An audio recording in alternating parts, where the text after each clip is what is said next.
जय श्री कृष्णा, जय श्री राधे। 7वां अध्याय। यह कथा सुनकर समस्त ऋषि और मुनियों ने सूत जी से कहा कि हे सूत जी, आप कृपा करके कार्तिक मास और तुलसी जी के महात्म्य का वर्णन कीजिए। तब श्री सूत जी बोले कि हे ऋषियों, आपने जो प्रश्न मुझसे किया है वही प्रश्न राजा पृथु ने नारद मुनि से किया था, और जो उत्तर नारद जी ने दिया था वही मैं आज आपको सुनाता हूँ। सो आप एकाग्रचित्त होकर सुनिए। एक दिन राजा पृथु ने श्री नारद जी से कहा, हे देवऋषि, श्री भगवान को तुलसी जी इतनी प्रिय क्यों हैं? आप कृपा करके इसका महात्म्य सुना दीजिए। राजा पृथु की बात सुनकर देवऋषि नारद बोले कि एक समय देवराज इंद्र बहुत से देवताओं तथा अप्सराओं सहित देवों के देव श्री महादेव जी के दर्शनों को कैलाश पर्वत पर गए, और जब वे सब कैलाश पर्वत पर पहुँचे तो वहाँ पर उन्होंने भारी आकार तथा भयंकर नेत्रों वाले पुरुष को देखा। तब इंद्र ने उससे पूछा कि तू कौन है और शिवजी कहाँ हैं? इंद्र के कई बार पूछने पर भी उसने कोई उत्तर नहीं दिया तो इंद्र को बड़ा क्रोध आया, और क्रोध करके इंद्र ने अपना वज्र उसके कंठ पर मारा, जिससे उसका कंठ नीला हो गया, परंतु साथ ही इंद्र का वज्र भी भस्म हो गया। तत्पश्चात उसकी आंखों से एक प्रचंड ज्वाला प्रकटी। उस समय ऐसा प्रतीत होता था मानो इंद्र सहित सारे संसार को जलाकर भस्मीभूत कर देगी। ऐसी स्थिति देखकर श्री बृहस्पति तथा इंद्र आदि सब देवता नतमस्तक होकर भगवान शिवजी की स्तुति करते हुए कहने लगे कि हे देवों के देव श्री महादेव, त्रिपुरासुर और अघासुर का विनाश करने वाले तथा यज्ञ का फल देने वाले त्रिपुरारी अघहारी, आपको बारंबार नमस्कार है। हे सुर नर मुनियों की रक्षा करने वाले, आपको नतमस्तक प्रणाम है। श्री नारद जी ने कहा कि हे राजा पृथु, इस प्रकार देवताओं की स्तुति सुनकर श्री महादेव जी ने समस्त ब्रह्मांड को भस्म कर देने वाली अग्नि को शांत कर दिया और बोले कि हे देवताओं, मैं तुम्हारी स्तुति सुनकर अत्यंत प्रसन्न हूँ, सो तुम वर मांगो। तब समस्त देवताओं सहित बृहस्पति जी ने क्षमा दान मांगा और कहा कि हे देव, जो सुरराज से अपराध हुआ है उसके लिए क्षमा प्रदान कीजिए। श्री बृहस्पति जी की स्तुति सुनकर उन्हें देवादि देव श्री महादेव जी ने कहा, मैंने इंद्र का अपराध क्षमा किया और जीवन दान दिया। हे बृहस्पति जी, आज से तुम्हारा नाम भी अमर होगा। तब श्री बृहस्पति जी बोले कि हे भगवान, यदि आप हम सब पर प्रसन्न हैं तो सुरराज की रक्षा कीजिए और सारे ब्रह्मांड को भस्म करने वाली अग्नि जो आपके तेज से उत्पन्न हुई है उसे शीघ्र शांत कीजिए।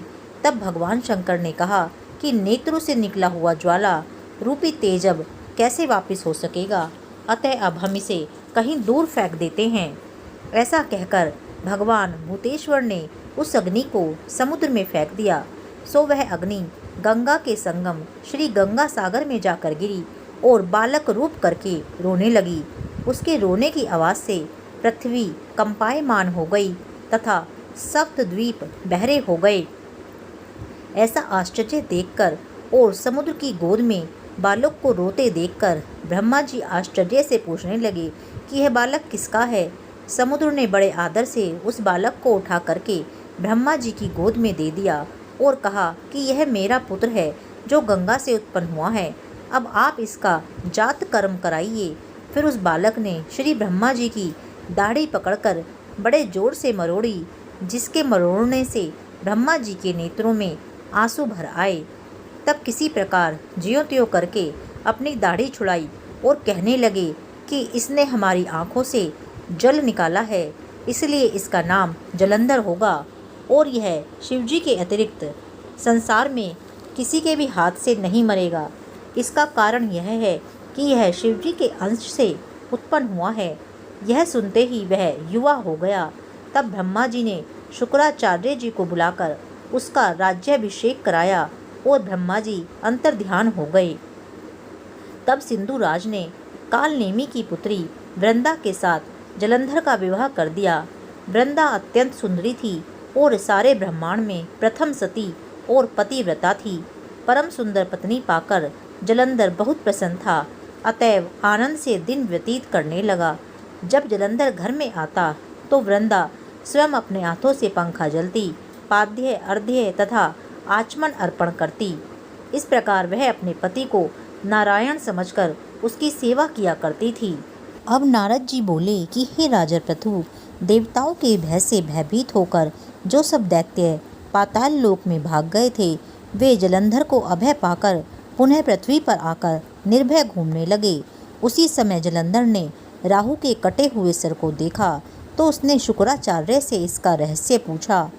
तब शुक्राचार्य जी ने समुद्र मंथन के समय देवताओं द्वारा रत्नों के चुराए जाने का समस्त वृतांत कह सुनाया। इस प्रकार अपने पिता का मंथन और देवताओं के द्वारा दैत्यों का अपमान सुनकर जलंधर को बड़ा क्रोध आया और उसने क्रोध में भरकर घसमर नामक दूत को बुलवाया और सुधर्मा के पास भेजा। उसने देवराज इंद्र की सभा में जाकर अभिमानवश न तो मस्तक झुकाया और न नमस्कार ही किया, साथ ही गरज कर कहा कि हे दैत्यराज जलंधर ने जो कुछ कहला भेजा है सो सब कान खोल करके सुन लो। उन्होंने कहा है कि मेरे पिता का बंधन करके जो 14 रत्न तुमने ले लिए हैं उन पर तुम्हारा कोई अधिकार नहीं है, अतः भला इसी में है कि वह सब हमको वापस लौटा दो। दूत के यह अभिमानपूर्ण शब्द सुनकर इंद्र भयभीत हो गया और विस्मय के साथ बोला कि समुद्र देव हमारे शत्रु दैत्यों की रक्षा करते हैं, इसीलिए हमने उसको मत कर जो रत्न लिए हैं उन पर दैत्यों का कोई अधिकार नहीं है।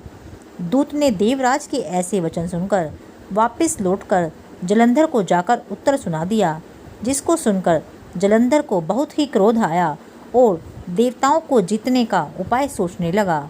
उसने सभी दिशाओं में अपने दूत भेजकर पाताल में संदेश देकर समस्त दैत्यों को बुला लिया और शुंभ व निशुंभ को दैत्य दल का सेनापति बना दिया। उन्होंने दैत्य दल सहित नंदन वन में जाकर इंद्र की अमरावतीपुरी को चारों ओर से घेर लिया। तब इंद्रदेव की आज्ञा से देवता भी युद्ध के लिए तैयार होकर मैदान में आ डटे और अनेक प्रकार के शस्त्रों से दैत्य और देवताओं का युद्ध आरंभ हो गया। दोनों पक्ष एक दूसरे को मार मार कर गिराने लगे। सब ओर रुधिर की धारा बहने लगी। मरकर गिरे हुए हाथी और घोड़ों से पृथ्वी भर गई। जो दैत्य समर भूमि में जान से मारे गए थे उन्हें शुक्राचार्य अपनी संजीवनी विद्या से जीवित करने लगे। उधर श्री देव गुरु बृहस्पति द्रोणाचल पर्वत की दिव्य जड़ी बूटियों के प्रयोग से देवताओं को जिलाने लगे। जब देवगुरु बृहस्पति द्वारा जड़ी बूटियों के प्रयोग से देवताओं को जीवित कराने का समाचार दैत्यराज जलंधर ने सुना तो उसने समस्त बलशाली दैत्यों को एकत्रित करके आज्ञा दी कि द्रोणाचल पर्वत उठाकर समुद्र में फेंक दो। जलंधर की आज्ञा पाते ही दैत्यों ने पर्वत को उठाकर समुद्र में फेंक दिया और उसके बाद घोर युद्ध आरंभ हो गया।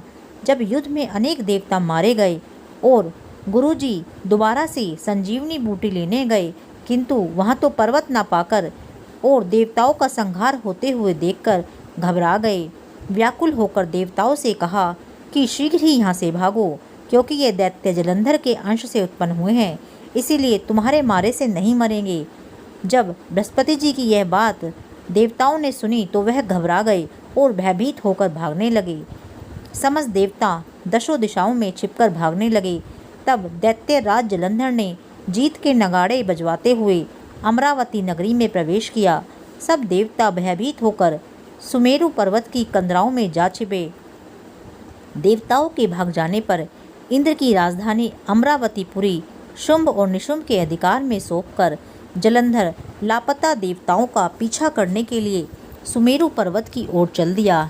इंद्र आदि सब देवता दैत्य राज जलंधर को अपनी ओर आते हुए देखकर भगवान विष्णु की स्तुति करने लगे और नतमस्तक विनीत भाव से बोले कि हे मच्छ कच्छ आदि अनेक रूप धारण करके अपने भक्तों का दुख मिटाने वाले, हे सारी सृष्टि का पालन तथा संहार करने वाले, शंख चक्र गदा और पद्म को धारण करने वाले प्रभु, आपको बारंबार नमस्कार है। हे लक्ष्मी रमण, दैत्यों का नाश करने वाले, हे पीताम्बरधारी, शरणागतों के रक्षक, आपको नतमस्तक नमस्कार है। जलंधर नामक दैत्य से पीड़ित समस्त संतापों को हरने वाले तथा चंद्र सूर्य दो नेत्रों वाले आपको नमस्कार है। भगवान विष्णु देवताओं की स्तुति सुनकर और उनके महान दुखों को देखकर शीघ्रता से उठकर गरुड़ पर सवार होकर जाने लगे। तो श्री महालक्ष्मी जी ने पूछा कि हे प्रभु, आप कहाँ जा रहे हैं? तब भगवान विष्णु ने उत्तर दिया कि तुम्हारे भाई जलंधर के भय से भयभीत तथा पीड़ित देवताओं की सहायता करने को जा रहा हूँ। प्रभु की यह बात सुनकर लक्ष्मी जी बोली कि भगवान, मैं आपकी परम प्रिय हूँ, फिर आप मेरे भाई को कैसे मारेंगे? तब भगवान ने कहा, शंकर से उत्पन्न और ब्रह्मा जी के वचन के कारण हम जलंधर को कदापि नहीं मारेंगे। लक्ष्मी जी को यूँ समझाकर शंख चक्र और खड़ग लेकर जलंधर से युद्ध करने को चल दिए। जिस समय भगवान युद्ध करने को युद्ध भूमि में पहुँचे तो बहुत से दैत्य गरुड़ के पंखों के वेग से ही मारे गए। पवन से पीड़ित दैत्यों को देखकर जलंधर को अत्यंत क्रोध आया। तब वह भी भगवान विष्णु के सम्मुख युद्ध करने को आया। उस समय जलंधर और भगवान विष्णु में घोर युद्ध हुआ। उस समय बाणों से आकाश ढक गया। भगवान विष्णु ने जलंधर के रथ का ध्वज, छत्र और बाण काट डाले तथा रथ के सब घोड़ों को मार डाला। यह देख जलंधर ने गरुड़ के मस्तक पर गदा मारी, जिससे वह मूर्छित हो गया। तब भगवान विष्णु ने अपनी तलवार से जलंधर की गदा को काट दिया। तत्पश्चात जलंधर और भगवान में मल्ल युद्ध हुआ। जलंधर ने भगवान विष्णु की छाती में मुक्का मारा। जलंधर और भगवान विष्णु के घोर युद्ध को देखकर सारा ब्रह्मांड भयभीत होकर कंपायमान हो गया। तब भगवान विष्णु ने कहा कि हे दैत्यराज, तुम्हारा और हमारा युद्ध ठीक नहीं है, क्योंकि तुम लक्ष्मी जी के भाई हो। तब जलंधर ने कहा कि यदि आप प्रसन्न हैं तो मैं आपसे यह वरदान मांगता हूँ कि आप लक्ष्मी और गरुड़ सहित मेरे घर में ही निवास करें। यह सुनकर भगवान विष्णु लक्ष्मी और गरुड़ के सहित उसके यहाँ रहने का वचन देकर चले गए। तब जलंधर समस्त देवताओं के स्थान पर दैत्यों की नियुक्ति करके जलंधर नगर में निवास करने लगा और देवताओं, गंधर्वों व किन्नर आदि पर जितने रत्न थे वे सब छीनकर उसने अपने अधिकार में कर लिए। निशुम्भ को शासन करने के लिए पाताल में भेज दिया। वहां पहुंचकर निशुम्भ ने शेष आदि नागों को वश में कर लिया। इस प्रकार जलंधर देव, यक्ष, किन्नर, गंधर्व और मनुष्य सबको अपनी प्रजा बनाकर पुत्र के समान तथा धर्म की नीति से उनका पालन करते हुए त्रिलोकी पर शासन करने लगा। नारद मुनि ने कहा कि हे राजा पृथु, एक समय भगवान का दर्शन करने तथा जलंधर की राज्य लक्ष्मी को देखने के लिए हम भी वहां पर गए थे। 7वां अध्याय पूर्ण। जय श्री कृष्णा, जय श्री राधे।